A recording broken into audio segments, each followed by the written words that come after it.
NFL. Fasten your seatbelts for the realest Eagles and Sixers YouTuber! One who plays no clickbait and gets to the point! The myth, the legend, Nicky Stees! Come to my channel, you know the deal. Yo, boy, always keeps things real. I'm simply statue, think, and slate, dropping unrealistic match. 2K takes for the clip. Even though cats like that get views closer to the milli, never hear me preach, slip on to Philly. Before you watch the Eagles all the way through the early 22, authentic talk, forget what others do.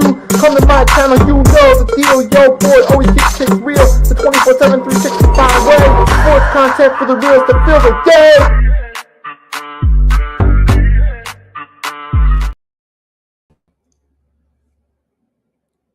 'Twas March 2025. On a Sunday evening, Nicky Stees did the first episode of the 3-Point Blitz. Flash forward a couple months later, he switched his time slots to Mondays in the early afternoon. Then decided Tuesday was the day. And here we are, Tuesday, December 23rd. 'Twas the day before Christmas Eve. Nicky Stees has reached the milestone episode 40 of the 3-Point Blitz. For those that saw the intro, the blue represents the blue in Christmas, and now we got the green because it's holiday spirit, folks. You see the lights in the background. You see this right here. Let me show you a quick view real quickly. See if you guys can get. I'm trying to show you guys a view with the lights. So we all lit up for the holiday season. And now it's time to begin episode 40 of the 3-Point Blitz.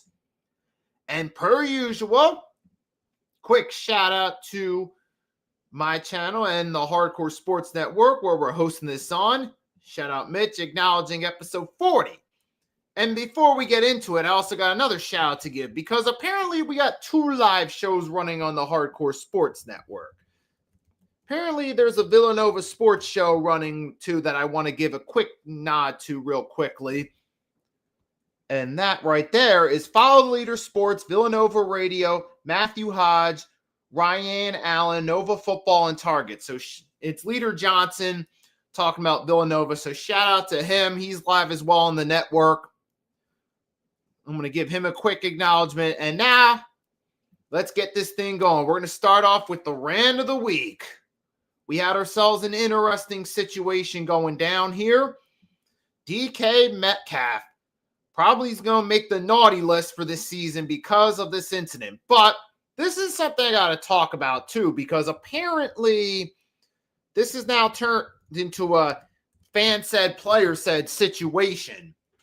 Because you guys, you probably all saw the video by now. During the Lions-Steelers game, DK Metcalf had exchange of words with the Lions fan in the front row toward one of the end zones, and this ended up with DK throwing a jab at the fan. And apparently it's come out he's been suspended for the incident, and it's just come out. It came out yesterday early afternoon. It's now a player said, fan said. The fan said initially that DK responded to him referring to him by his full name, but DK and others are insisting the fan used a racial slur, including the N-word. Obviously, nothing's been proven, but this is what has been said so far. And as far as this incident goes, now, I don't know for sure what side's actually true, but I do know this. There has been a history of these incidents, of racist incidents occurring with sports fans, heckling players, using derogatory slurs. It has happened before, so I certainly would not rule that out as a possibility, because it has happened before. We know it happened once to Terrell Pryor when he was with Washington on a Monday night game. We know it happened. It happened at a college game about a decade ago where I can't remember what team it was for, but a white fan hurled the N-word at one of the players. The players responded by pushing the fan in retaliation. I remember there was an incident at a Sixers game where a Sixers fan used a slightly inappropriate term to dirt Carmelo Anthony. Carmelo pointed out the fan. Security came and ejected the fan from the arena. This was back in early 2022 when Carmelo was with the Lakers against the Sixers at the Wells Fargo Center. So there has been a history of these type of incidents. So I wouldn't put it past it to have happened. With that being said, now I understand if this is actually true, I understand why that would piss off DK Metcalf, and he'd want to give this punk a little slap across the face. If this is all true. So I get that right there. If this is true, I completely would understand why DK would want to hit them. But at the same time, that doesn't make it right, though, to hit them. Even if the fan did say something, the best thing to do would have been more the Carmelo Anthony route, what happened, where he could have pointed it out to a security guard or someone on the sideline. The security guard could have came and ejected him, especially if there were witnesses nearby. They could have pinpointed the fact that this fan said something, and he could have been thrown out of the arena if that's true. So if that is the case, I understand why DK would do that. But at the same time, it's still punching a fan isn't the correct way to do it. Even if this does turn out to be true and the fan does get barred from the state from going to Lions games as a result, DK is still going to be suspended at the most important time of the year for the team. So there is the factor of you got to be able to handle those situations maturely too, because some people do that on purpose as well, especially because DK Metcalf does have a history of immature behavior. And if this fan did use that slur, he may have done it knowing that DK has a history of reacting when he's not happy. So they may have done that on purpose, possibly, but that's all right now. We don't officially know that right now. But at the end of the day, though, this reacting that way, if this did happen, it was the worst thing that could have happened at this point. Now, And Chad Johnson has said that he did call that slur, and supposedly he made a derogatory slur about his mom using a four-letter word that starts with a C, which if this is all true, I'm not feeling sorry for the fan either, because that's a complete punk move right there to use two derogatory slurs, both a racist and a misogynistic slur back to back. So if this does turn out to be true, the fan's a total punk, and I don't necessarily feel sorry for him either. But either way, regardless of the situation, you got to be more mature in these situations, because regardless of how it started, the league's going to suspend. If they see you punching someone, you're going to suffer some punishment, even if it's just a light suspension and by NFL player standards, a small fine. You're going to deal with this punishment, with some punishment anyway. And at this time of the year where the Steelers are making a push, they all but have clinched the AFC North. DK is going to need to be on the field for them, and to have him suspended would be troubling at this point of the year. So, unfortunately, his response, while understandable, put him in a bad spot where the top receiver might not be available. So that's a problem right there, because he's going to be gone the last two games of the regular season. So, while it's certainly, assuming that this is true, it's completely understandable why DK would react that way. You got to be smarter in these situations, especially for your team this late in the season, because once the NFL sees that, which they did, they decide they're suspending him for 2 games. And look, the wheel of discipline doesn't care what started the situation. They're ultimately going to suspend you either way. So if this does turn out true, I hope the fan is barred from attending Lions games or any sporting events, period, if that's the way they're going to act in public. And for DK Metcalf, hey, I can certainly understand if this is true, but you got to be smarter about how you respond to that situation, man. And unfortunately, it's going to cost them the final 2 games of the regular season, and we'll see how that affects the Steelers' offense, because technically, from an on-the-field standpoint now, the Ravens are still alive technically, and they could still technically win out. So I got to say, though, you got to be smarter and more mature in those situations, even though it can be frustrating. And some people are punks. You got to handle those situations smarter, because it looks like it's true. So I'll leave it at that. But speaking of DK Metcalf, this is where we switch helms to the football side. We're going to talk about his former team's Thursday night game, that being the Seattle Seahawks against the Los Angeles Rams. And boy, did we start off with a fun game to this week. Thank you, football gods, for giving us this Thursday night game to kick off the week and get us in the holiday football spirit. We had a thrilling Thursday night game where Seattle Seahawks basically gambled their way to victory. Let's put it that way. They were down 2 scores. They were down 30-14. They got a touchdown, had to go for 2 to make it 30-22. Then they scored another touchdown, make it 30-28, went for the 2-point conversion, tied the game up 30-30, and next thing you know, we go to overtime. Rams go down the field, score a touchdown, but wait, Seattle bounces back with a touchdown of their own, and guess what they do? Having successfully converted twice on a 2-point conversion, they decide to take the ultimate risk and go for 2 again. And guess what, folks? They converted. They successfully gambled on 3rd time, and the Seahawks win, move to 12-3 to sit atop of the NFC West, and as of today, have home field advantage in the NFC playoff picture. So congrats to the Seattle Seahawks on a big win. And for the Los Angeles Rams, man, I'll say this. Their offense looked great, man, but that's now 2 out of 3 they've lost. Because 2 games ago, they lost that upset to the Carolina Panthers. So, I don't know, 2 losses in this close to the playoff stretch might spell some room for concern about the Rams come playoff time. Now, don't get me wrong. The Rams are still a very good team, but losing 2 out of 3 makes you wonder what's going to happen come playoff time with them.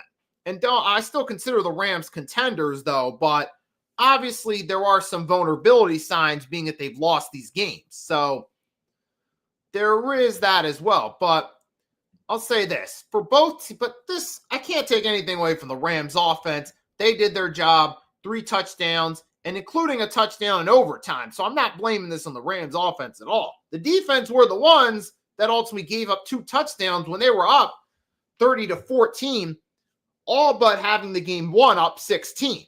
And then they allowed 2 touchdowns, 2-point conversions to tie the game, and ultimately the defense gave up a touchdown OT. So at this point, I say the Rams defense is the weak point of the team. But either way, excellent game all around. You saw Matt Stafford had another really good performance, 3 touchdowns.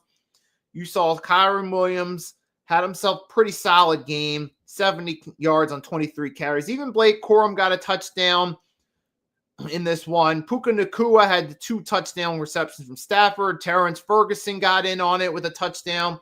So really good performance by the offense. And for Seattle, Sam Darnold had 2 TDs, but also had 2 INTs. I'll get back to Darnold in a second. Kenneth Walker had a good game, 100 yards on 11 carries and a touchdown. I'm surprised they didn't try to run the ball with Walker a little bit more because he was doing really good, but hey, they still ultimately won the game. So I can't nitpick him for that. You had Jackson Smith had himself a really good game, 4 yards shy of 100 on 8 receptions and a touchdown. Even A.J. Barner got in on the action. And Kenneth Walker also had 3 receptions for 64 yards. So really good performance by Walker as well. Now with Sam Darnold, this is interesting because I'm looking at his performances this season. I see from Darnold, I see currently a quarterback that's somewhere between, say, the 12 to 9 in terms of best quarterbacks in the NFL currently, which considering there's 32 teams in the league, 32 starting quarterbacks, that's a good spot. But I've got my concerns about Sam Darnold being the guy that can lead a playoff run. Because last year we saw against the Vikings in his only playoff action, he laid an egg in that game against the Rams for the Vikings. And this year he's had a pretty good season, but we still see from time to time he's prone to making mistakes. That's why I'm not really kind of iffy on Sam Darnold being an MVP candidate. I would consider Matt Stafford more of an MVP candidate over Sam Darnold, respectively, out of the two of them. And don't get me wrong. Like I said, I got Darnold between the 12 to 9 spot for best active quarterbacks. That's really good for 32 teams. And considering this is a guy that once looked like a bust, this is a nice little redemption story for Sam Darnold. But at the same time, I don't know if Sam Darnold's the guy that's going to lead a team to the playoff run. I kind of think of him as more a modern Alex Smith, where Smith looked like he was going to be a bust early, and Alex Smith turned around to have a respectful career, managed to make a few Pro Bowl nods, got Kansas City to the playoffs numerous times, but couldn't win anything big in the playoffs. I'm thinking Sam Darnold might be a modern Alex Smith in that sense, where he turned it around from looking like a bust, but I don't know if he's ever going to truly win anything come playoff time. I mean, obviously, we still got to wait and see. To be fair, Darnold hasn't actually stepped on the field yet, so we still got to wait and see. But as of right now, though, as far as Sam Darnold goes, I'm just like, yeah, kind of like a wait and see type of deal. So I'll leave it at that right there. But as far as this game goes, like I said, this was a really good game. And now the Rams and Seahawks are split. We could even possibly see this as a divisional round or possible conference championship matchup. This could be a preview of one of the two. With the way things are playing out, we could see this as a divisional or conference championship round. And honestly, if it's not the Eagles, if I was forced to settle for a backup, that would be fun as a fan. If unfortunately the Eagles can't go back to the Super Bowl, for the NFC side, I would be okay with settling for a Rams-Seahawks NFC championship game if the Eagles unfortunately weren't to get back to the Super Bowl. Because this was a really fun game, and it would be fun to see these two teams go at it again in the playoffs. I mean, I'd prefer the Eagles go back to the Super Bowl as an Eagles fan, that they play in the division round, we get the winner in the conference championship, but we still got to wait and see how that plays out. But I'll end it on this note. Great game in a loaded division. Congratulations to the Seahawks and a hard-fought win. And speaking of the Philadelphia Eagles, my team, they kicked off the first week of Saturday night games, defeating the Washington Commanders 29-18.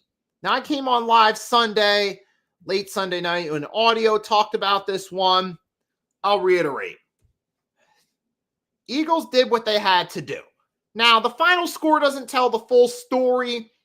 It's only an 11-point win, but it was a lot more lopsided in the second half than the final score would indicate. Now, granted, Washington was up 10-7 at halftime, but that's also because Jake Elliott missed 2 field goals. For us as Eagles fans, we're looking around saying to ourselves, yeah, maybe it's time that the Eagles do get a new kicker. I mean, Jake, we saw this problem with Elliott last year, but because the team was so dominant and made that great run to the playoffs and resulting in a Super Bowl 59 victory, Elliott's inaccuracies as a kicker went to the wayside. But now it's becoming more prevalent this year that the Eagles aren't necessarily as big a threat as they were last year going into the holiday season. So that stood out more. But Eagles still found a way to win this game. Saquon had a really good game, destroyed whatever's left of that Commanders defense, and the Eagles did what they're supposed to against the Commanders. I mean, yes, it's only the Commanders, but some other teams would have had a lot harder time against the Commanders, like the Giants. But the Eagles ultimately took care of business, and they beat the Washington Commanders, and they officially clinched the NFC East, breaking the curse. Because every year from 2005 to 2024, we saw a different team win the NFC East each season. That's no longer the case. 2024 and 2025, Eagles back-to-back NFC East winners, becoming the first team since the Eagles of 03 and 04 seasons to pull off such a feat. So salute to the Eagles, man, for getting the job done, taking care of business. Easy game or not, hey, to go out there, first they shut out the Raiders, which even though it is the Raiders, a shutout's never easy in the NFL, no matter who you play. Even if you play the 08 Lions or the 2017 Browns, a shutout is always going to be a problem. So I got to say this.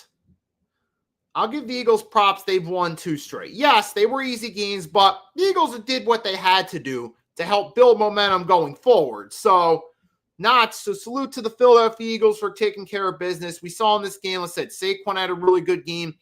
Jalen Hurts continued his redemption after that horrific game against the Chargers, which I, as a fan, am thrilled to see. And now we got to see why Marcus Mariota has become a backup quarterback. So Washington, not much to say, except I kind of do feel bad for their fans because they went into the season after years of disappointment. Last season, they made a run to the conference championship. Their fans finally had hope going into the season, and they've seen injuries tear it apart. So I kind of do feel bad for Washington fans that had to deal with this. That once you had one really good season, you finally have hope for the future, and you see this season put that future in doubt. So I actually do feel kind of bad for Commanders fans. And the difference between Commanders and Cowboys is the Commanders fans are more humble about the fact they haven't done anything significant since the 90s. So I respect their fans a little bit more because they're more humble about their team's recent failures than Cowboy fans who not all Cowboy fans, but a majority of them ramble on about the past. So it's easier to be more respectful to the Commanders fans because they're more humble about it. And even the same with the Giants because they're more humble about the fact their team hasn't really done anything big since Super Bowl 46. So I can respect those bases a little bit more because they're a little more humble about the fact their team's biggest successes in the past. But with that being said, I'm happy as an Eagles fan. Jalen Hurts had 2 good games against struggling teams, but a great way to redeem himself. It's like, look, you take advantage of those easy games, redeem yourself, get the confidence back going for this Buffalo matchup week 17, which, quick nods, tonight at 8 p.m. on the Hardcore Sports Network. Me and Agent Warrior X will be hosting week 17 of NFL Pick'ems. We'll talk more about the week 17 matchups then, but awesome job for the Eagles. I'm happy they got the win. I mean, it hasn't been the best season. I still have my gripes about them this season, but I'm happy they won the NFC East. It didn't pull a complete collapse like they did 2 years ago. So good job there for the Eagles.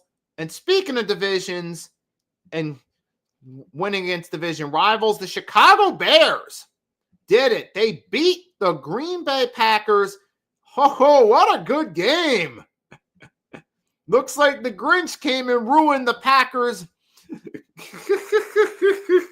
That's crazy because I remember I was looking at this game.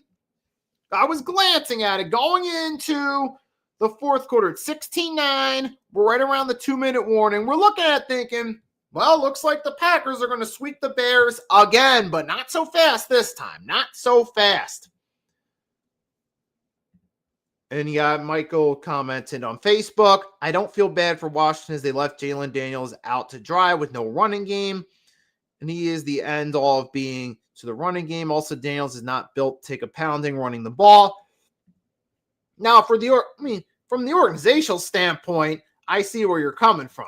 At the other hand, I kind of do feel bad for Daniels as a player, and I do kind of feel bad for some of their loyal fans. Now, from the organization standpoint, this is their karma. And this is what happens when you put all your eggs in one basket and don't give that quarterback a supporting cast. So to your point, I'll say this. This is their karma. They didn't build the right supporting cast around them. They got a bunch of veterans like Bobby Wagner, Von Miller, hoping that would help out. A bunch of ring chasers looking for one last ring before they retire. But ultimately, they don't have a lot of depth. It kind of reminds me of Josh Harris, the owner of Washington, who also is a part owner of the Philadelphia 76ers, who puts all their eggs in basket using veterans, but not getting the right young players to be role players. That's Washington's making that same mistake, particularly on the defensive side of the ball. I could understand if you had a younger defense and you brought in Bobby Wagner to be more of a mentor to the younger players, like Seattle, what they're doing with using DeMarcus Lawrence and Ernest Jones more as those for leadership purposes to help with mostly young defense. But Washington's doing it the wrong way where they're bringing in too many veterans. But the Chicago Bears, on the other hand, they're moving in the opposite direction. They got a first-year head coach, a fiery first-year head coach in Ben Johnson. And now you start to see the Detroit Lions why they're missing Ben Johnson.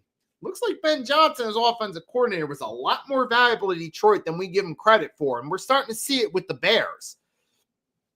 And not only did they pull off a comeback down 16-9, did they manage to tie the game, then win it in overtime.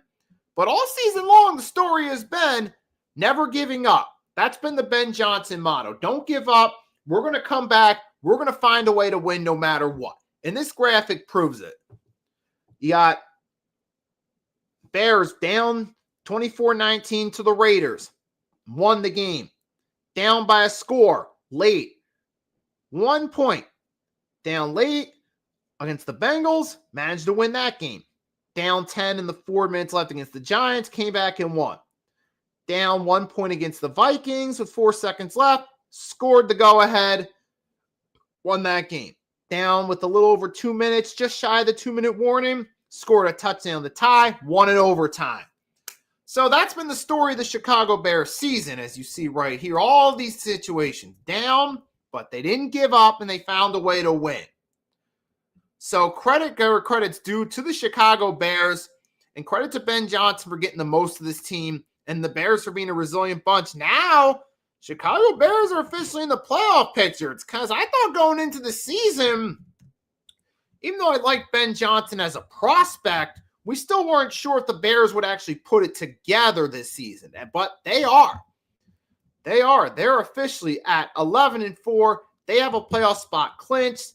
The division's not official yet because Bears could technically lose 2 straight. Packers could win their final 2. They'd win out 11-5-1. Bears would be 11-6.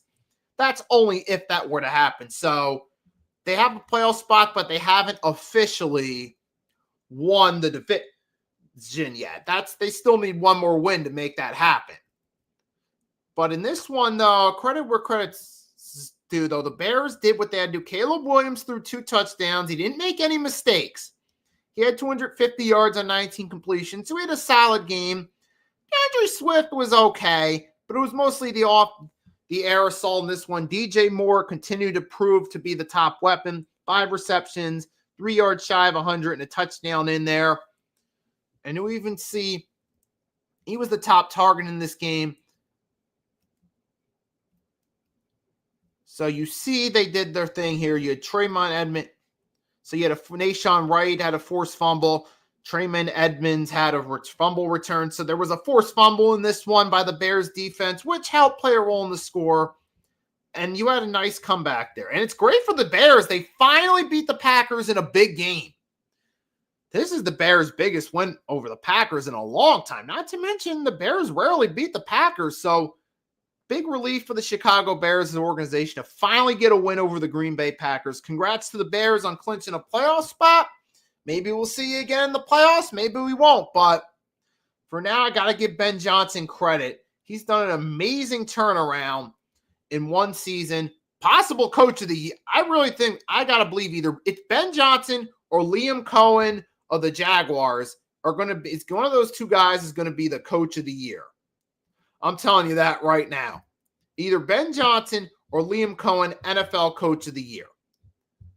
And before I move on to the next game, I'm actually going to go right back to my channel and put up a poll question real quickly for the audience.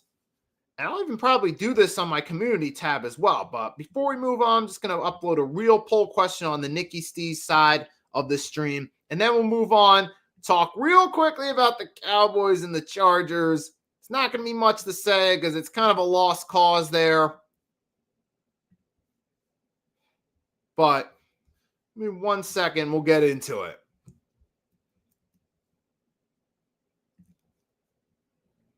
So going to do a quick poll question right here. Who's NFL coach of the year? So we're going to do it this way.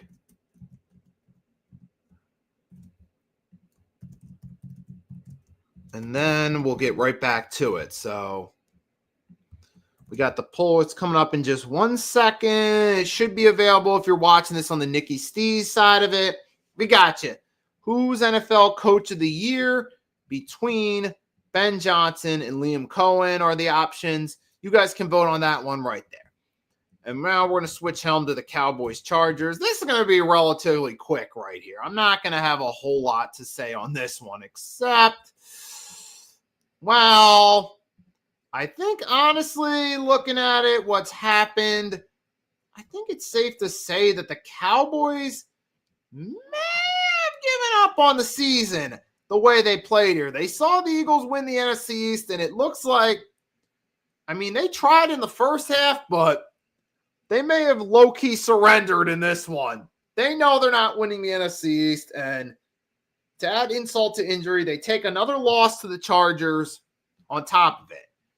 Even when they have opportunity to take out their frustrations, the Los Angeles Chargers win, and with the Indianapolis Colts victory last night the Indianapolis Colts lost to the San Francisco 49ers, the Chargers officially clinch a playoff spot.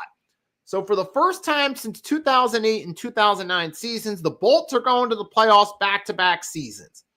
So all I'm going to say quickly is, Jim Harbaugh, congratulations on the back-to-back postseason runs, and best of luck come playoff time. See, this is what happens when a team brings in the right mind to be a head coach. We saw with Brandon Staley where they struggled, and despite having a talented roster, you see they made the playoffs one time with Brandon Staley, but ultimately disappointed. Now, the Chargers, their second year with Jim Harbaugh, you instantly see the improvement. You see with the Chargers how a change in coach can make a difference. You see with Ben Johnson how a change in coach can make a difference. You see with Liam Cohen with the Jaguars, which we'll get to in a minute, how a change in coaching can change in culture, a change in leadership can make all the difference. And that's what we've seen here in this one. So congrats to the Chargers on winning this game. As of now, they're just building momentum for the playoffs. And with the Denver Broncos taking a loss to the Jaguars, which we'll get to in a minute, there's possible momentum might be shifting. There's still a chance, technically, the Chargers could win that division because they got to play the Broncos again, and they already beat Denver the first time, so a sweep over the Broncos could give the Chargers the AFC West for the first time since 2009, if that were to happen. So they're only a game back for the first place in their division. They already beat the Broncos once. They could beat them again, but that remains to be determined. So we got to see in this one. So, but any note, this game, pretty straightforward. Justin Herbert had 2 touchdowns. He didn't turn the ball over. Omarion Hampton had 85 yards on 16 carries and a touchdown. Quentin Johnson was the lead receiver. Chargers destroyed the Cowboys defense or whatever's left of it. I mean, Dak Prescott, he tried. He did throw 2 touchdowns, but he did take a sack. Javonte Williams couldn't get much going on the ground. It's like, I give Dak credit. He's tried carrying this Cowboys team. Even though I like to laugh at them for having a losing record and missing out on the playoffs, I still got to be fair and at least give Dak credit for trying, but there's only so much you can do to carry the team as one player. So, while I like to make jokes about him, I can't fully put this game on Dak. So, I'll just leave it at that. Moving on to actually a more important game. We had a huge game in the AFC with serious playoff implications. As promised, Jaguars and Broncos. Much like the Chargers, you see what a new coach can do for a team. And Liam Cohen, we've seen what he can do with the Jacksonville Jaguars. The Jaguars take care of business, beating the Broncos 34-20 in pretty convincing fashion. And I'll say this, you can say Trevor Lawrence is overrated, and he may be overrated. You can say you don't think he's going to excel come playoff time, and that remains to be determined. But say what you want to say about Trevor Lawrence, but this is the hottest streak of his professional career right now. He had 3 touchdowns, close to 300 yards. And I'll say this, Trevor Lawrence is at his best right now as a player. Now, we'll see how long that keeps up and if they can keep that, he can keep that momentum going. But a credit to Trevor Lawrence, he's been playing really good this recently. He's getting hot at the right time. And Jaguars are now in first place in the AFC South. And if the Broncos take another loss, and it's possible it could come down between the Chargers and Jaguars even for the number 1 seed, possibly. If the Jaguars win out, it could come to, maybe, I don't know. But we still got to see about the Patriots. The more I think about it, I'm thinking probably Patriots are going to be the 1 seed. If the Broncos take a few more L's, Jacksonville wins out. Jacksonville could get the number 2 seed and have a favorable matchup against the 7 seed going into the wild card round. That could even possibly be 2 versus 7 versus the Houston Texans, but that still remains to be determined. But I love what I'm seeing with this Jaguars team.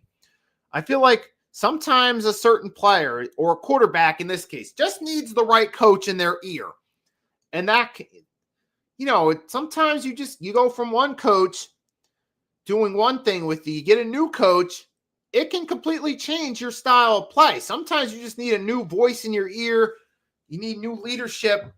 And that's what's happening now with Trevor Lawrence. He's excelling under Liam Cohen, and he's playing some of his best football of his pro career. Now, we got to wait and see how that keeps up, but I got to give credit to the Jaguars, man. Nobody expected this. I mean, even early in the season when the Jaguars were off to a pretty good start, we thought that, this is probably just going to be temporary. It's probably only going to be a short-term deal. They're probably not going to keep this momentum going. It'll probably be, we thought maybe Jaguars would be middle of the pack. But, to be fair, the Jacksonville Jaguars are now a top team in the AFC, and they're looking like it. They defeated the Denver Broncos, gave them their 3rd loss this season, and what was an upset too, man. I don't think we expected them to beat the Broncos this way. We expected a good game, but this is kind of rare. This wouldn't be the first time the Jaguars upset the Broncos in a big game. Remember the Jaguars' 2nd season in the NFL, they shocked the Broncos on the road in the divisional round back when you had Elway, Terrell Davis, Shannon Sharp, Shanahan as the coach 1 year before the Broncos' first Super Bowl win. So I got to give nods here to the Jaguars, though. I'm looking forward to seeing what they do come playoff time. Also, I mean, for the Broncos, hey, it was a nice little streak. It's one loss, but I still think the Broncos have a shot. But moving right along, then the Saints with Kellen Moore. I'll say this. I do think the Saints are starting to find a little bit of a groove with Kellen Moore as their coach. They got something going. I mean, it's only the Jets, but Saints they've won a few straight. They beat Tampa, beat the Panthers, who are okay teams. And now they destroyed the Jets. I think the Saints are starting to at least find something. They might be getting out of the basement, might be going from tank bowl contention to being an okay team. I think Tyler shows he's okay, but he's a 26-year-old rookie. He's got a shorter shelf life. I mean, to me, for a 26-year-old rookie, unless you're balling out like Kurt Warner or you're starting to catch fire like Rich Gannon with the Raiders, yeah, I'm not that sure about the Saints' long-term future. I do think Show could be a decent QB for a decent few years, could be, but I don't really think his ceiling's that high with all due respect. But there is one big feat that came out of this game. There is one big thing real quick. I got to give props to Taysom Hill. Taysom Hill made NFL history. He became the first player in NFL history for his career to have over 1,000 passing yards, 1,000 receiving yards, and 1,000 rushing yards. Now, obviously, that's like a once-in-a-lifetime accomplishment. And, yeah, obviously he's not going in the Hall of Fame. We know that. There ain't no way that this man's getting inducted in the Pro Football Hall of Fame. Taysom Hill, he was an exciting gadget guy for a little bit. He had some fun highlights to watch, but he's not going in the Hall of Fame. Not just based off being a gadget guy that hits a highlight reel. Now, will he go in the Saints Ring of Honor? Absolutely. So, congrats to Taysom Hill for officially clinching a spot in New Orleans Saints Ring of Honor. And I'll leave it at that. Saints looked okay. Jets have a lot of work to do. So we'll leave it at that. But moving right along, Vikings-Giants, I mean, let's put this one pretty quickly. There's not going to be much to say about this one except, look, the Vikings, I'll say this. You got an easier schedule to close out the season. Use these games. Give yourselves a few wins.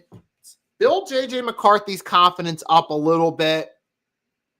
I mean, the problem was early in the season, you had J.J. McCarthy, who was a glorified rookie, trying to basically learn because he didn't play it all last year. So this is basically his glorified rookie year. You're trying to build a team with a glorified rookie and who, he needed to shake off some of the rust. He needed to learn to adapt to the NFL level. And now, recent weeks, McCarthy's looking solid. He's looking like he might be a decent quarterback, but this is just going off a handful of recent games. So, I mean, it's an easy win against the Giants. So, congrats to the Vikings on the win, but we don't know what this is going to do for their future. So, this is relatively simple.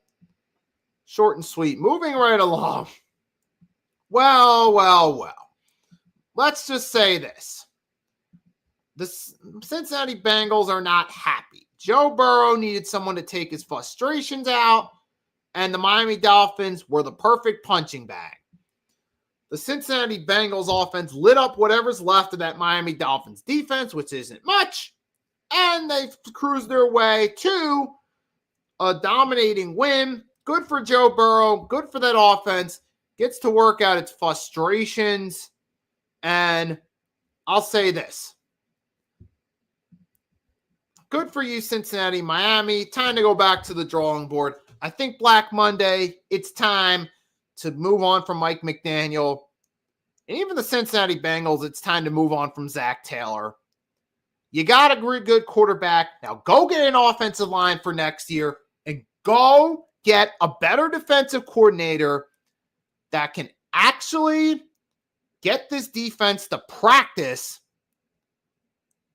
and actually get this defense to play like a team for next season.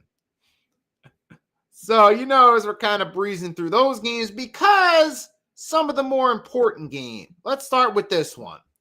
Bills and Browns. Congratulations, Buffalo. You still have a chance. You're only one game back with the Patriots. But the way unfortunately, Josh Allen did suffer a minor injury. And yeah, that was a really close call for a team that's supposed to be contenders. But, oh gosh, really? I mean, this is not a big statement win for a team that's supposed to have championship aspirations. I'm sorry, this is not. Josh Allen yes, he did get injured briefly, but this was not his best game. He did take 2 sacks. To be fair, James Cook led the way on the offensive side most of the way. 117 yards, 16 carries. Shedeur Sanders, he looked like a rookie, but what do you expect for a bad, awful Browns team going against a playoff-bound team in the AFC? What did you really expect from Shedeur? Honestly. You got to realize football is a team sport. You can't, even as an Eagles fan, it's the cool thing to kind of laugh at a former Cowboy. But realistically, what did you expect? This wasn't much of a game, so it's kind of a breeze. Buffalo got the win, but for a team that's supposed to contend, a little too close a call there. I was a little more impressed with the Jaguars' rout of the Broncos, and I was a little more impressed with the Patriots at this point. But we'll see how that plays out. Moving along, though, back to the NFC for a game that actually had some implications. Now, to me, this was the battle of two mediocre teams looking to win a poor division. But, hey, it's a game with implications. It's an important game because one of these two teams is going to host a home playoff game, so somebody had to win, and that was the Carolina Panthers. And you know what? Honestly, I'll say this. Good for the Panthers because I still think they're kind of overrated. They're just mediocre all-around team, but for a team that's been bad for recent years, hey, this is actually pretty good turnaround. This is certainly exceeding expectations, and so I got to at least give the Panthers credit on that. Considering this team's been bad, going to an 8-win season is actually pretty impressive. Even if they're not contenders at the moment. Hey, 8 wins? And Bryce Young had 2 touchdowns, I got to admit. Bryce Young, early on, he was looking like he might be a bust, but last year, he put together an okay season. And then this year, he's putting together a respectable season. Maybe, I don't really consider it Pro Bowl worthy, but it's a respectable season. He's making less mistakes, and it looks like he's actually adapting under his current system. So I got to give Bryce Young props on that. He's at least worthy of one more season to prove himself. But in this game, for the Buccaneers, this is their karma right here. This is what they get for getting a little too cocky after that 6-2 start, thinking they were dark horse contenders, and now falling off, losing 6 of their last 7, and now being on the verge of having a losing record and possibly missing the playoffs for the first time since 2019. And I'll say this about Todd Bowles. You had the audacity in a post-game press conference, because I read the recap on ESPN. You said that confidence is still good in this locker room.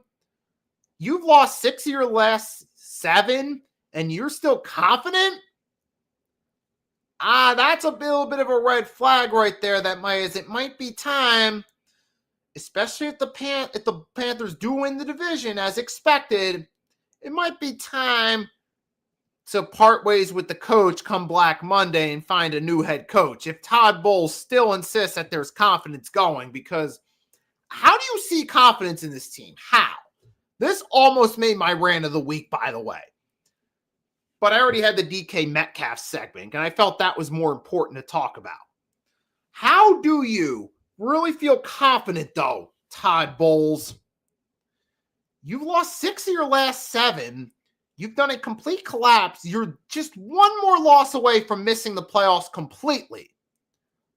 For the first time in your tenure as Tampa Bay's head coach, how do you feel confident in this team? How? Why is nobody panicking? Or better yet, I think the fact that Todd Bowles would even say this kind of tells you what's wrong with his locker room, that they're really not taking this situation seriously. That's probably part of that one comment might tell you more about why the Buccaneers have collapsed and lost the way they have, because now that's kind of telling you that deep down inside, they're not taking the situation seriously. And that's a shame right there. But the playoff starved Carolina Panthers, hey, they won this game though. But this is what you get. Todd Bowles, that's kind of, I think, indirectly exposed the Buccaneers' problem right there. That they're cocky. They've gone complacent. I feel more confident now that I think about in that belief that the Buccaneers let that 6-2 start get to their heads. But on the flip side, Dave Canellis has done something more positive for the Panthers, turned this ship around, and I got to admit, the Panthers have a pretty underrated defense. They've been getting takeaways recent weeks. They even got a couple on Matthew Stafford a few weeks ago. Lathan Ransom got a pick. Even in the Panthers' loss to the 49ers about 4 or 5 weeks ago, they still got a couple picks on Brock Purdy. So I got to say, remember we were talking about how the Houston Texans defense was underrated? Well, I think now we've kind of seen that the Texans are actually a good defense. I think now the new underrated defense is the Carolina Panthers, particularly their secondary, because this team knows how to get takeaways. You have pretty solid core there. J.C. Horn, now that he's actually got a supporting cast in that secondary room, we actually see this Carolina Panthers secondary actually is a threat to Poe. And I think a lot of teams are sleeping on the Panthers secondary. You have J.C. Horn does lead the way with 5 interceptions for the team, but you also got pretty solid core. You got Lathan Ransom, the rookie who got the pick on Sunday. He's out of pass deflect. He's 14 games. He's had an interception, pass deflection, a sack, and a forced fumble, which isn't great, but it's respectable for a role player in that secondary. So I'll give him props on that. He's coming, and he's only a rookie, so he could get better as the years go along. And you got, let me mix Trey Braun Morig, if I'm pronouncing that correctly, is a respectable player. He's gotten a takeaway. He's had a sack as well. So, and he's had 2 pass deflections. So he got some solid pieces surrounding J.C. Horn. Obviously, J.C. Horn's a leader. He's been balling out. He's had, the most picks, 5 picks. But now you actually got yourself decent secondary there as well. So I give the Panthers credit. They're actually building up some guys. And like I said, a guy like Lathan Ransom, he's only a rookie, so he might be a key piece for that secondary a few years from now.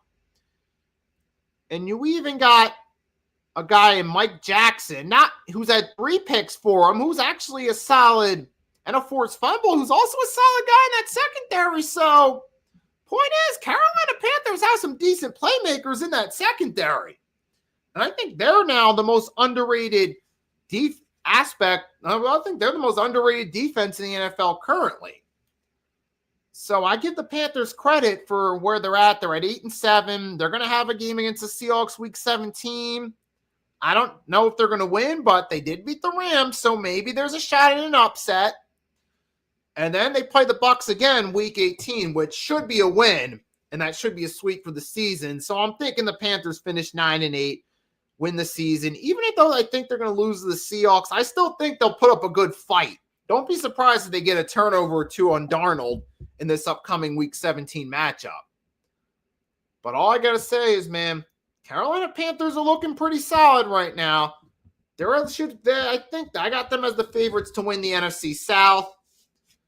So I think they're solid, but not a contender at the moment. Last game before we take a quick break, Tennessee versus Kansas City. Oh, man. Well, Kansas City, you had your fun rule in the football world. It's come crashing down now. Now, do I think Kansas City's done? Well, for this year, they're certainly done. But you still got Patrick Mahomes as your quarterback, so I'm not counting them out in the future. But for the foreseeable future, yes, they're done. For the foreseeable future. And it's crazy because history repeated itself for Andy Reid in this one. Backup Gardner Minshew went down with an ACL injury. And here's where history is repeating itself. Back in 2002, when Andy Reid was the Eagles coach, Donovan McNabb broke his leg in a regular season game against the Cardinals. The following week on a Monday night game against the 49ers, backup Coy Detmer went down with a shoulder injury, had to be carted off, and they had to go with third stringer A.J. Feely. These injuries happened back-to-back weeks. Now, Andy Reid's finding himself deja vu. He loses his starting quarterback, his star quarterback 1 week, loses his backup the next week. So that's the most notable thing about this game. History repeated itself for Andy Reid. And for the Tennessee Titans, I just say this.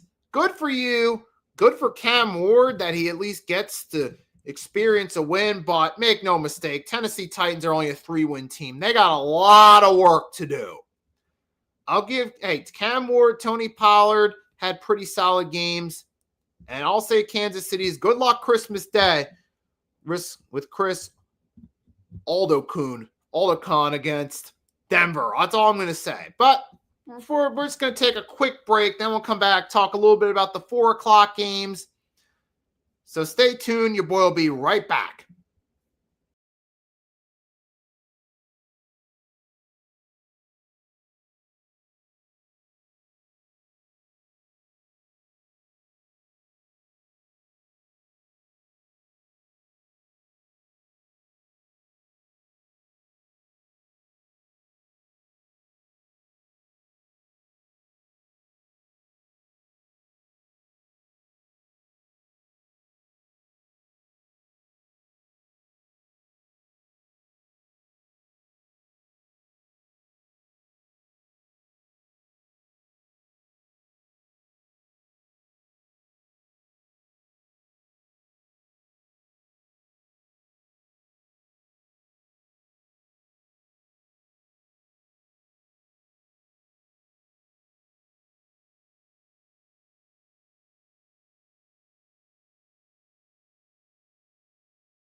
Alrighty, folks, your boy's right back. Now, with that being said, now we're going to go through the evening and night games. So let's dive right back into it after a quick break. We're going to go through two more breeze games. Then we're going to talk about the main game. Start off, Falcons and Cardinals. Well, this is what, on one hand, yes, the Falcons won, but this is their karma. This is karma for drafting a quarterback with a long injury history in Michael Penix Jr. And guess what? He got injured again, and now they're stuck with Kirk Cousins, who is better by default because he has more experience.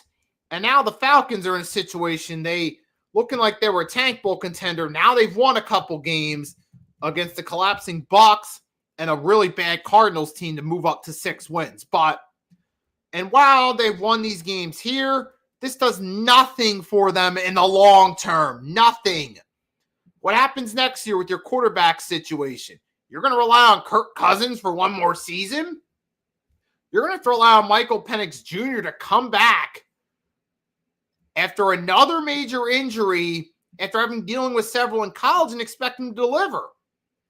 If anything, the Cardinals are actually in a favorable position because they can blow it up and rebuild during the offseason. They can just move on from Jonathan Gannon, try to get a competent mind in there as coach. But then again, considering this is the same Cardinals who fell for Cliff Kingsbury when everybody else saw that was a terrible hire, do you really trust them to hire the right coach? Though, then again, I think this is really a lose-lose for both teams, honestly, because while the Falcons, 6 wins spells an okay team, a below-average team, what's it do for them in their long-term future? Exactly. So, not much else to say about that game.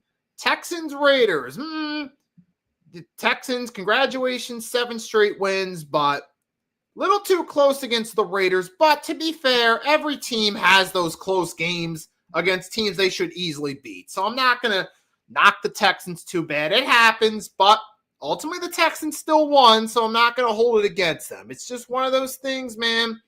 Sometimes it happens. Sometimes a team that should easily win wins but struggles. Remember, it happened to us last year against the Panthers when we were clearly the better team, but we played a lot closer to them than we should have. So it happens sometimes. It just happened here, I think, to the Texans. But they are still a really good team. They're 10-5. They have swept the Jaguars, so another Jaguars loss and winning out by the Texans could win them the division because they already got a playoff spot clinched with Indianapolis losing last night, thus officially completing the collapse. Sorry, Colts fans, but it is true. So I'll just leave it at that. Hey, win's a win for the Texans. Good for them. I'm impressed with the turnaround. That defense is really good. CJ Stroud, he hasn't been playing terrible, but I think if they want to be contenders, he's going to have to just step it up and play a little bit better. So I'll leave it at that. Now, this was actually the interesting game. I talked about the DK Metcalf incident. I think both sides played a role in that incident, but on to the actual game itself. The game itself, oh, man, Detroit Lions, man. I'll say this. This is what Dan Campbell gets for gambling too much and going for it on 4th down because they went for it on 4th and goal when they could have just kicked the field goal. That would have moved it in 29-27. They could have been down by 2 on that final drive. Remember when they were moving down the field? They ultimately had to go for the end zone. They didn't get in.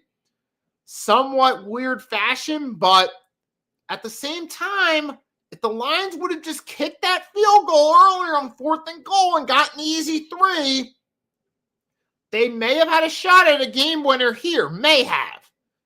Now, we don't know. The kicker still could have missed a kick. Steelers could have won by 2 points, but Lions could have easily had a shot at winning if they just would have took the points on that 4th and goal earlier. So I feel like that one mistake by Dan Campbell getting risky and going for it and trying to gamble backfired. But at the same time, I'm not going to take anything away from the Steelers. The Steelers won. And while we're still at it, let's take 1 second to acknowledge Kenneth Gainwell, former Philadelphia Eagle, had a phenomenal catch while tripped up. Got an amazing catch. The whole rest of the Lions stopped. And guess what? Kenneth Gainwell, untouched, catching a ball, diving after being fouled, runs it in for a touchdown. Steelers decline because they want the points. Kenneth Gainwell has an amazing catch. And you know what? Hey, I got to say, Kenneth Gainwell's found his groove now with the Steelers. Good signing for him. And hey, sometimes with certain players, you just need that right fit. And Kenneth Gainwell's been he's been good for the Steelers this season, man.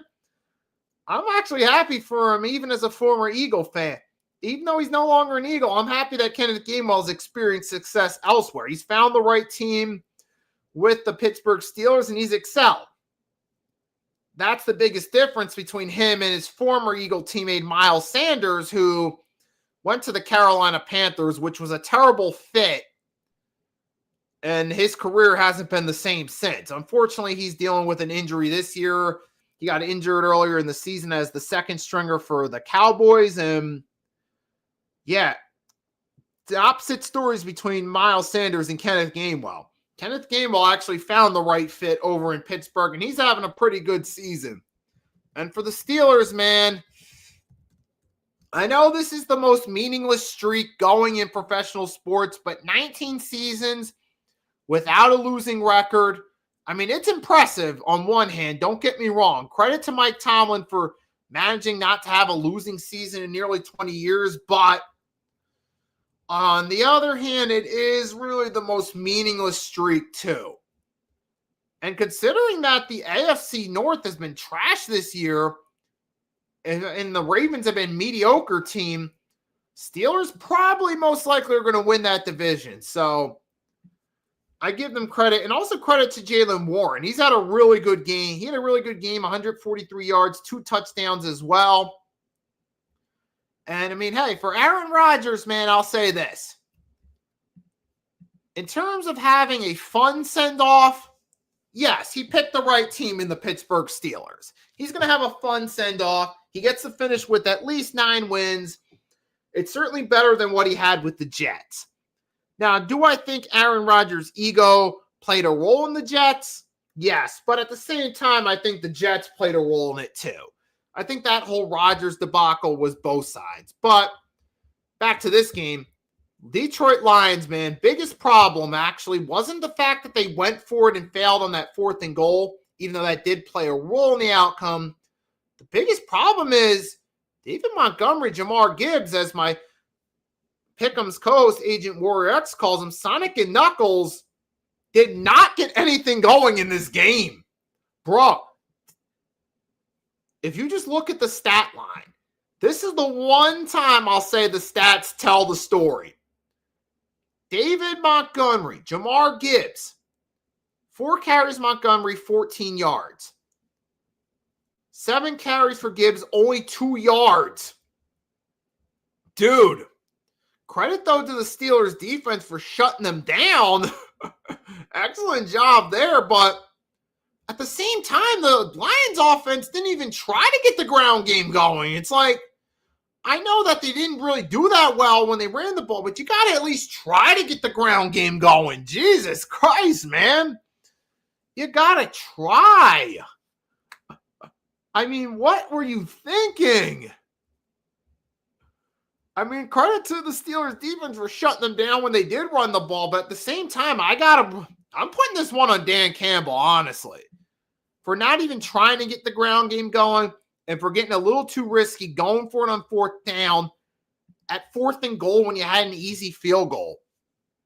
I mean, Jared Goff, don't get me wrong, he threw 3 touchdowns and had a pretty solid game, but the Lions could, if they would have tried to run the ball a little bit more, they may have had some more success, and that may have helped the outcome of the game a little bit, helped the Lions do a little bit better if they could have at least ran the ball more. So For the Lions, I put this one on Dan Campbell, and I think they're really missing Ben Johnson, aren't they?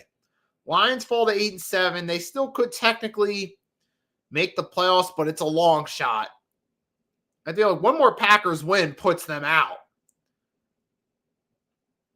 Yeah, actually, 9-5-1 Packers. They win 10-5-1. Lions are automatically out at that point. Even if they get to 10-7, Lions, what? One more win. Even if the Packers lose week 18, they go 10-6-1. Lions win 2 straight.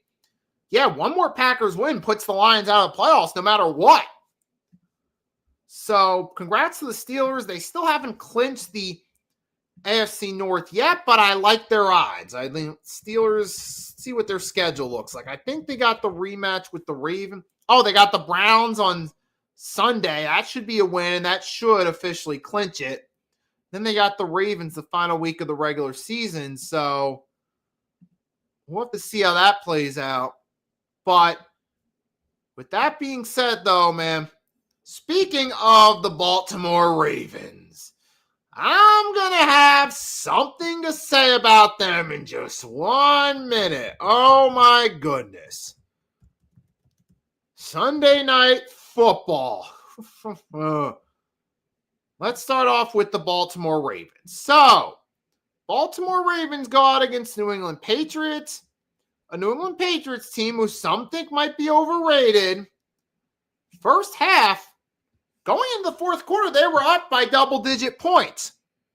And it looked like the Patriots' vulnerabilities were starting to get exploited. Patriots looked vulnerable. I even tweeted it out on my Twitter. Patriots look vulnerable. Ravens are taking advantage of it. And guess what happens? In typical John Harbaugh fashion, the Baltimore Ravens blow a double-digit lead in the fourth quarter, and the Patriots come back and win it. And I read the recap I was reading the recap. I wanted to see, out of curiosity, are they going to say anything about Harbaugh? What does ESPN emphasize the most about the Ravens' collapse in this game? The Zay Flowers fumble, which was the last offensive play for the Ravens, this being on the drive right after the Pats scored the go-ahead touchdown that ultimately ended up sealing it. So, oh, man, but I got to say, I'm sorry, man, but I'm sorry, ESPN, but you got to start holding Harbaugh accountable, all right? I know Zay Flowers ultimately fumbled, and I'm sure Zay Flowers feels some degree of responsibility for it, but let's not forget, Zay Flowers outside that fumble did have a pretty solid, had made a few plays for them in this game. Remember the first half, that opening drive? He made a few plays to help the Ravens move down the field and score. So Zay Flowers actually did okay in this game. He actually be outside that fumble. It was ultimate. He had 7 receptions for 84 yards on all 7 targets. So he caught all of his passes. It wasn't Zay Flowers that gave up that fourth quarter lead. It was the Ravens that did it. Again, just like they did week 1 against the Buffalo Bills. Again, blowing a fourth quarter lead in primetime against the top team in the AFC. Right there, that's 2 fourth quarter leads that the Ravens, who are at 7-8, could have been sitting at 9-6 had they won those games, and they would have been tied with the Steelers for first place. And not to mention, John Harbaugh has the most double-digit blown leads in the second half by a coach since the 1990s. So in the 21st century, John Harbaugh has blown the most double-digit leads in the second half and lost as a result. So are we going to sit there and blame that on Zay Flowers too? Or are we going to blame that on the coach who's been there the entire time this has happened? And with John Harbaugh, I'm starting to get to that point with Harbaugh where I got to say, I'm assessing John Harbaugh from that Pat Riley standpoint, because Pat Riley, the basketball coach turned executive for the Miami Heat, he's been the what have you done for me lately guy. He looks at his players and judges them from the not what have you done for me in the past, what are you doing for me lately, and what are you going to do in the future? And with that assessment, he's traded guys like Shaquille O'Neal, the Phoenix Suns, when he knew Shaq was on his last legs as a player. He didn't see any long-term value with Shaq. He didn't give Dwayne Wade a big contract in the summer of 2016 when he knew Wade only had a few years left. And he let Dwayne Wade walk to Chicago for a season. He saw that's why he traded Jimmy Butler. He saw Jimmy Butler's value decline despite leading the 2 championship runs. He didn't see a future with Jimmy Butler. He traded him to Golden State. During the offseason, he got Norman Powell because he sees more future in Norman Powell for the Miami Heat. I look at players and coaches with a similar mentality of what are you doing currently and what are you going to do for the future? John Harbaugh, I feel like, while he has won this team a Super Bowl, he's gotten to 3 AFC championship games. 4 AFC championship games to win a Super Bowl win. I don't think he's going to do a lot for him in the long term. I feel like Harbaugh's ran his course. And don't get me wrong, John Harbaugh will go in the Ravens Ring of Honor one day. He'll get, he has a Super Bowl win for them. I'm sure Ravens fans love John Harbaugh for that. Obviously, due to his longevity, the best coach in Ravens franchise history, but it's ran its course with them, honestly. Based off recent years where they've had a lot of missed opportunities in big games, I feel like the John Harbaugh experiment ran its course.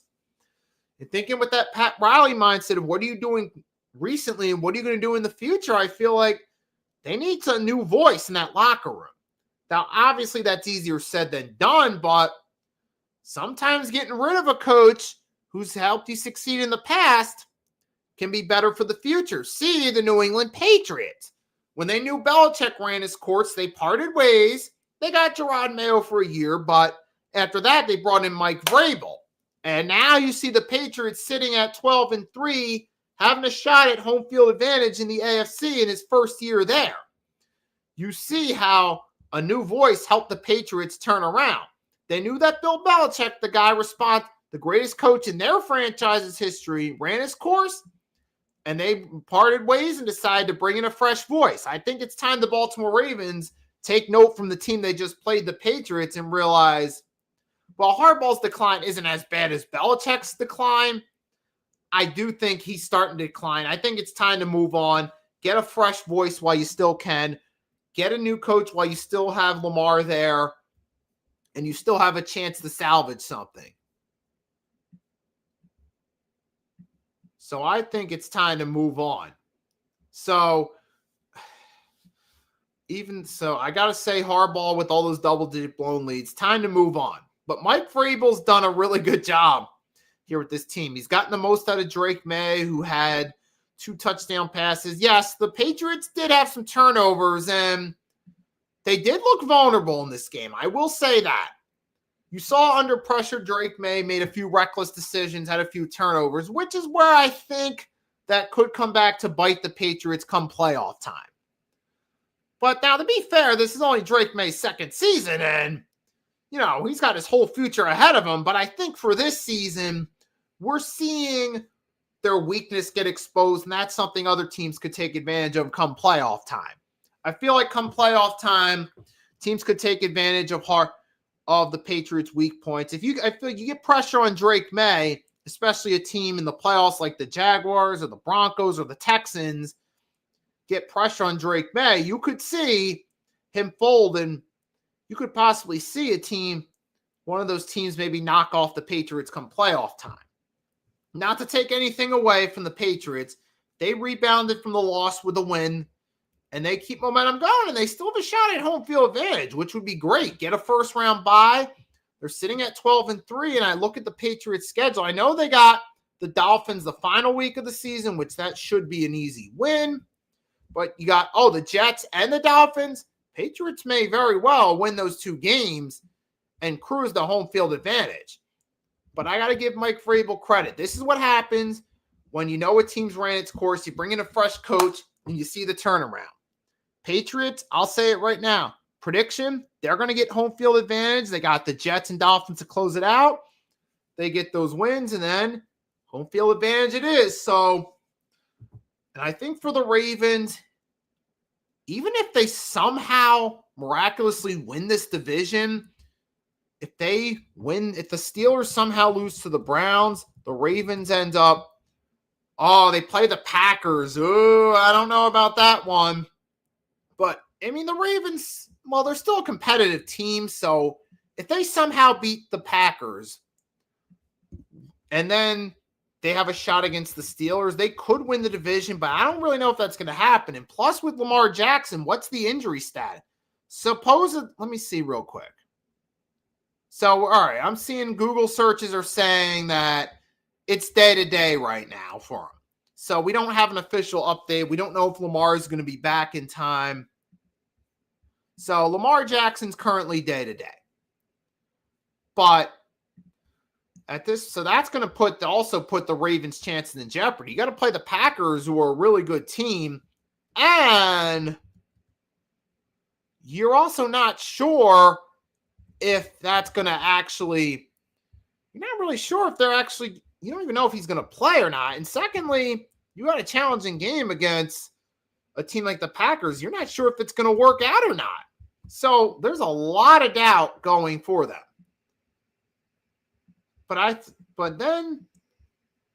And on Monday night, we close out the week. San Francisco 49ers, they're getting hot at the right time, ain't they? Some people might not like it, even as an Eagles fan.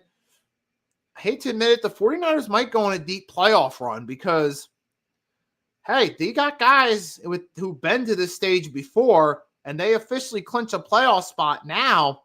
And the way they ran up the score on the Indianapolis Colts defense, that goes to show momentum's headed in their favor at the right time of year.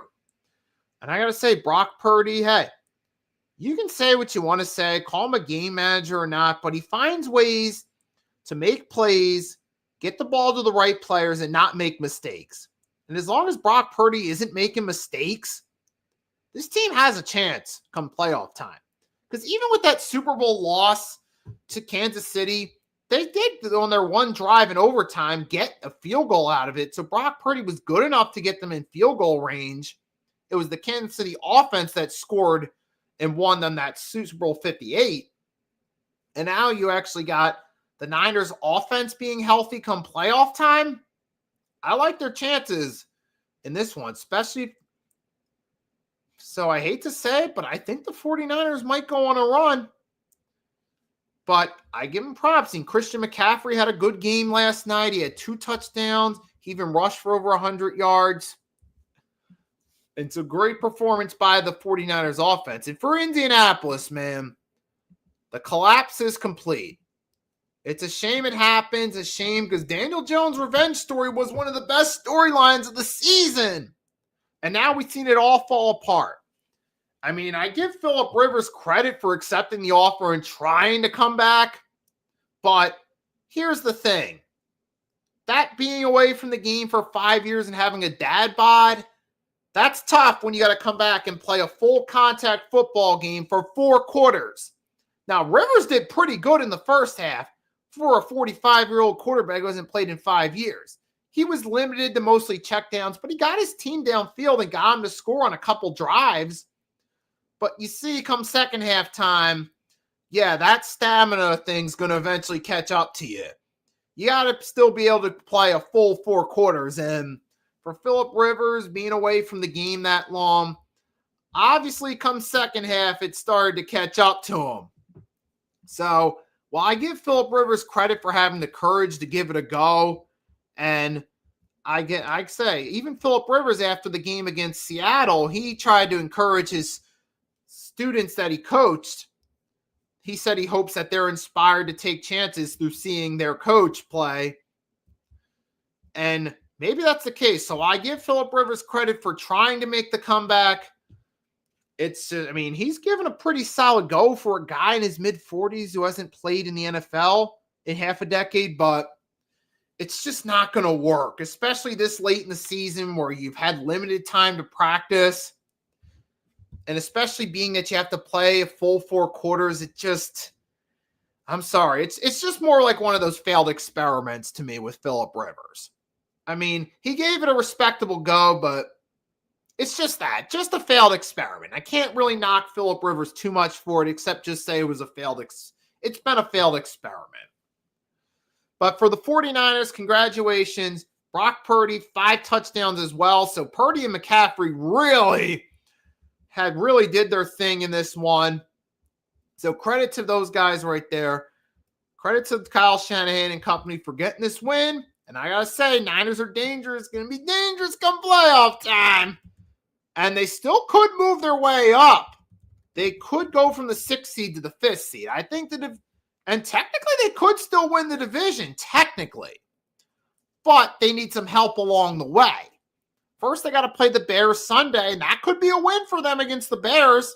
Well, that's a really good game Sunday. Bears 49ers Sunday night. And then they got to play the Seahawks the final week, which the time hasn't been announced yet. But I think if the 49ers win those games in convincing fashion, that could put them as the favorites in the NFC. So hot take. Niners' next 2 games against the Bears and Seahawks are kind of going to be a test of how far they could go come playoff time. So I'll leave it at that. Congrats to the 49ers. Big win. And before we wrap it up with the football portion of it, real quickly, acknowledge the winners and losers for the NFL. My biggest winners and losers for Week 16. The biggest NFL winners in this one, I got to go with the San Francisco 49ers for getting a dominant win and building momentum come playoff time. The Jaguars for having a great offensive performance, particularly from Trevor Lawrence against the Denver Broncos, who were the hottest team in the AFC entering this game. Great way for the Jaguars to cement themselves and cool off the Broncos' steam. And last but not least, the Seattle Seahawks for managing to overcome a multi-score deficit, needing 3 two-point conversions and converting all 3 times in a big win. The 3 biggest losers for Week 16, the Tampa Bay Buccaneers. You've lost 6 of your last 7. And for your coach to come out and say you're still confident afterward, huge loss. Huge loss and huge questions about the morale and concern. Speaking of collapses, the Baltimore Ravens, second big blown lead on Sunday night of the season. That's been the difference between 7-8 and potentially 9-6 are those losses to the Bills and Patriots on Sunday Night Football. So for the circumstances and the significance of this loss, I consider the Ravens losers. And the last losers of this week, I was going to go with the Colts, but it's kind of tough for the last loser because there really isn't anybody. I would have to say Kansas City. I mean, just by default, to see your season fall apart and to lose to the Titans, that's the icing on top of a poisonous cake for the season, pretty much. I know that's a dark metaphor, but that's the only one I could think of. That's like side effects from medication to treat a snake bite, basically. Right there, losing to the Tennessee Titans. That's like a side effect from medication used to treat an injury right there. That's all it did was just make matters worse for this season. So I'll consider them the losers. Give me 1 second. I'll be right back real quickly. Before I go, we're do a quick kind of preview of the Christmas Day ball games, both NFL and NBA. So stay tuned. I'll be right back with that in 1 moment.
Alrighty, folks. I'm right back after that. We have one more thing before we go off for this episode of the 3-Point Blitz. Yes, folks, this has been a fun episode. And we're done with the recap for the NFL. I just want to talk a little bit about the NBA. So last week we saw the New York Knicks won the NBA Cup. And interesting, the Knicks said they're not hanging the banner up. Now, that raises the question, are the Knicks not hanging the banner because, A, they feel like it's a meaningless in-season cup, they're looking more to the finals, or is Dolan being greedy about it, feeling like it's insignificant to him?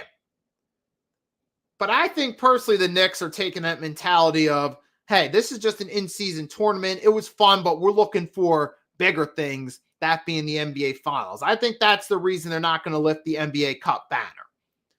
Because obviously, we've seen through the first 2 years of it, this being the third, the two teams that did win the NBA Cup prior to this got bounced in the first round. So we know that NBA Cup don't necessarily mean anything come playoff time. So the Knicks got that. But what's interesting, too, is wanted to say about the Philadelphia 76ers real quickly, because the Sixers got a big win at MSG over the Knicks. Tyrese Maxey, VJ Edgecombe played really good in that one. And now tonight, the Sixers are at home at Wells Fargo against the Brooklyn Nets, which should be a winnable game for them. And I got to say this. Now, some people were really happy about the Sixers win. I, as a fan, I liked it, but we still got to remember, it's still early in the season. It's just one game. Remember, we did beat Boston by upset last year on Christmas Day. But look at how we finished the season. Right now, we're 16-11. We're looking better this season with Maxey Edgecombe. Even having Jared McCain back. Andre Drummond's been solid for a veteran backup center. But we still got some work to do. Like I said, if the Sixers can actually get hot and consistently beat teams like the Knicks, then you're on to something. But as of right now, it's just one regular season game. Now, I will grant you this. There's more to be excited about as a Sixers fan this year than there was last year around this time, or just last year in general. Even with Embiid being in and out of the lineup, you see Maxey's been having an Allen Iverson-type run this season. You see VJ Edgecombe's looking solid by rookie standards. He could have room to improve. And you see even Andre Drummond for a backup center playing solid. Jared McCain's a decent role player, so it's better this season. But the key is we got to stay healthy, and we got to consistently do this. And so far, the Sixers are only 16-11. They're a competitive team, but they're not quite a contender. But I will say this. I feel like Embiid sometimes is in the way now. I feel like eventually you got to part ways with Embiid and say, hey, thank you for your service. You gave it your all while you could, but now you're just a liability. I think it's time to move on. And throughout the NBA, and I will say this, like as far as the NBA goes, look, the Pistons, they keep rolling. They're doing really good so far. I like what we see from them. Boston, they're at the 3 seed. They're 8-2 in their last 10. They've won 3 straight. They're starting to figure out their notch without Tatum. And watch out, they could be dangerous because they've been winning lately. And the Sixers, to be fair, they've won 7 of their last 10. So they're doing all right. While the Raptors, who got off to a hot start, are now 3-7 in their last 10. They're starting to get a little cold right now. I'm not sure about them. I mean, and out west, like I said, the San Antonio Spurs, they're the number 2 seed. They were 8-2 in their last 10. They've won 6 straight, not counting the NBA Cup. They're really looking strong. They're tied with the Nuggets for the 2 and 3 seed at 21-7 respectfully. So that's going to be interesting. Lakers are still pretty solid, 19-8. Timberwolves are now 8-2 in their last 10. They're starting to catch up, and they're catching fire with Ant-Man. So it's interesting, like those first couple weeks, like we said, I remember we talked about this when I was on the Pick and Roll podcast with Mitch and Blaze.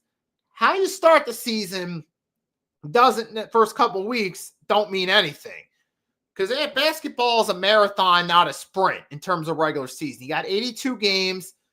It's not how you start the season. It's what happens when you get kind of the mid-season form. We're getting closer to that mid-season range about now. Like we see Christmas, then come January, like you start the Friday night games start becoming more interesting. Then you get the trade deadline when the season really picks up. That's when it matters most. Like, let's see how these teams do around that time. So it'll be interesting right there. Real quickly, I'm just going to do a few predictions for tonight's NBA games. And then we're going to preview the Christmas Day games. And just give like a mini preview. Tonight, Knicks and Sixers. Give me the Sixers. Hornets and Wizards. If LaMelo Ball's playing, I'll say give me the Hornets. Raptors and Heat, I'll take the Heat. Pelicans and Cavs, take the Cavs. Pacers and Bucks. If Giannis is playing, I'll go with the Bucks. If not, give me the Pacers. Bulls and Hawks, I'll take the Hawks in that one. Knicks T-Wolves, that could be a good game. It's in Minnesota. I'll take the Timberwolves to win at home. Nuggets, Mavericks, give me the Nuggets. Spurs, Thunder. Oh, that's going to be a fun one at 8:30. Give me the Thunder to win that one. It could be a toss-up. Jazz and Grizzlies, I'll take the Grizzlies. Suns, Lakers, Kings, Pistons, give me the Pistons. Magic, Blazers, I'll go Magic. Clippers, Rockets, give me the Rockets. And then, and real quickly though, to one more thing. I do want to also look at the NFL playoff picture. So one last football thing before we fit. So I almost forgot. Let's take a look real quick. NFL playoff picture you got. Here's where it looks as of today. Wait, this was entering week 16. Sorry about that. So it would have been, okay, it would be Seahawks, Rams, we swap. So it would be Rams and Panthers actually. Then it would be the Eagles and 49ers, and then it would be the Bucks. It would be then the Packers and Bears as of right now. Steelers would still be the 4 seed. Chargers 5. Jaguars, Broncos, Patriots are tied as of right now. So, yeah, it's pretty much all but official out west. So, move on. But now, switching helms, we got the right graphic. Let's start with the ball games now. Let's make sure. We start Christmas Day, NFL. Oh, man, this is kind of disappointing, honestly. Cowboys, Commanders, 1 o'clock. That looks like a snooze fest. I'll take the Cowboys. Lions, Vikings. I'll take the Lions. Broncos, Chiefs. Give me the Denver Broncos. But to be fair, usually Christmas Day is more basketball related anyway. But look, I like the NBA game slate a lot better. So you'll see why in just a 1 second. So for the NBA Christmas Day games, we got starting off at 12 at Madison Square Garden. The Knicks host the Cavs. That should be a fun game. But even though the Cavs are underachieving this year, it'll be a competitive matchup. But I got the Knicks winning that game. I'm hoping at least that'll be a decent game. And then you got OKC and San Antonio. That's 2 times in 3 days because they play tonight. This game's going to be in OKC City. I think in Oklahoma City, I give advantage to the Thunder, but that should be a really good game. That'll be competitive. I like that one right there. 5 o'clock, you got the Warriors and Mavs. Sorry, that's the weakest game of the slate for Christmas Day. I predict the Warriors to win. Probably Steph Curry to shine. 8 p.m., Lakers, Rockets. That's a fun game. Possibly a playoff matchup preview. I like the Rockets in this one, honestly, even in LA. I get a feeling it's going to be one of those close games, but I like the way the Rockets are playing. Sengun's catching on and starting to have a bit of a breakout year. He could be a future guy. KD's doing pretty well with them. So far, they're kind of living up to the hype. And then you got the Nuggets and Timberwolves. With the Timberwolves getting hot recently, I like that one too. That's going to be a fun matchup. But I think in Denver, I'll take the Nuggets to win, but I could see that going either way. So, point is, we got ourselves a pretty good slate of Christmas NBA games. The NFL games, they looked like good games at the time they made the schedule, but I don't think they're going to be that special, especially the night game between Denver and Kansas City. But the NBA, mostly good games, except Dallas and Golden State, not so much. But the other games, Knicks, Cavs should be fun. Thunder, Spurs will be a fun afternoon game. And then you got Lakers, Rockets, and you got Nuggets, Timberwolves. You got 3 Western Conference games. 3 out of the 4 Western Conference games could be potential playoff series previews, potentially. I wouldn't be surprised if either the Lakers, Rockets, Spurs, and Thunder, or possibly Nuggets, T-Wolves, one of those 3 ends up being a playoff series at some point in the 2026 playoffs. So I'm actually looking forward to the NBA games on Christmas Day. If you guys are in there, you guys want to leave a comment in the chat, let me know what games you're looking forward to most on Christmas Day. That could be NBA or even NFL games if you're excited for any of those games. Let me know in the chat which games you're looking forward to most. To me, I think Lions-Vikings NFL was the best of the 3, but I think that's going to be okay at best. I still think NBA, I'm looking forward to Spurs-Thunder most. And then also looking forward to seeing the T-Wolves and Nuggets, with the T-Wolves going on a little mini good streak lately. I like those potential matchups. So I'm kind of looking forward to seeing what we got Christmas Day for the NBA. So we just got to wait and see. I'll close out on this note. Thanks, everyone that tuned in, whether you caught me for a few minutes, an hour, whatever the case may be. You're awesome for rocking with me and supporting the stream. So thanks for your support, guys. I appreciate it. And if later tonight, I'll be back, though, Hardcore Sports Network with Agent Warrior X. We'll be hosting NFL Pick'ems for Week 17 coming up. I hope you guys enjoy that. We had our poll question on my channel. 3 votes for Cohen for Coach of the Year over Ben Johnson. So, again, everyone that tuned in, Grega, Mitch, Michael on Facebook, thank you for your support. If you don't catch Pick'ems tonight, have a Merry Christmas. Enjoy your day with your family. And until next time, y'all, until later tonight, it's your boy Nicky Steez signing off. I'll catch y'all later. Have peace